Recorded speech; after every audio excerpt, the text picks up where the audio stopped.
you can see, Phoenix has a big boo-boo on his forehead and his nose. We had a huge, big accident, and I am certainly more traumatized than Phoenix is. I was at my mom's group, and they were serving soup, and I put the soup in between on the floor for a second and walked away for a second.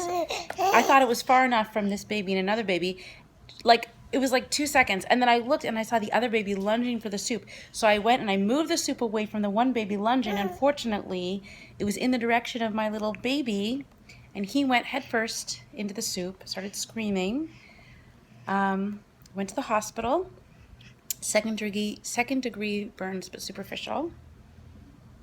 And I'm traumatized because I think I've ruined him for life.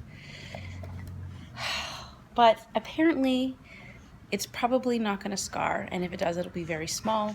And then it'll just be a sexy scar, right? Because scars are sexy. So we're on our way to the burn center for a follow-up, and I'm going to find out what they think about if this will really scar or what.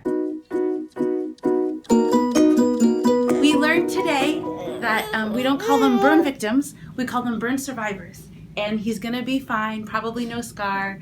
And it'll take a year for the coloring to go totally back. But the doctors told me that it's not my fault and I did everything right. So I believe them and I feel relieved, and they see accidents every day. I've been going through a major head trip, totally blaming myself, but apparently it's a rite of passage for all parents. You gotta kind of fuck up your kid once, and then you're really a parent, and you're not a parent before then. I think I will never drink soup within a 4 feet radius of him ever again. And I feel every step I take when I'm holding him, everything, I feel so much more careful. The thing that bothers me the most is when we would walk down the street, usually people would say, "Hi, what a cute baby." And now they go, "Oh my God, what happened?" And I turn him away and I say, "Don't say that to him, you're gonna upset him. Say, hi, how are you?" So if you ever see a little baby who just looks different in any way, please don't ask the parents what happened. You're a stranger, and don't look worried and scared. I want him to live in a beautiful little world where, you know, he walks down the street and everyone goes, "What a cutie."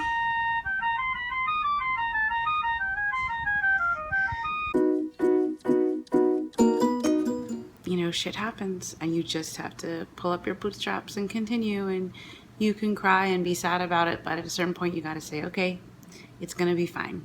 And, you know, you've got to be grateful. I mean, this is nothing compared to any number of a million things that could go wrong. One of the things that the doctor said today was he suggested that Phoenix and I take a long bath together, close the door, and get the room really humid, because then I can clean his wounds better.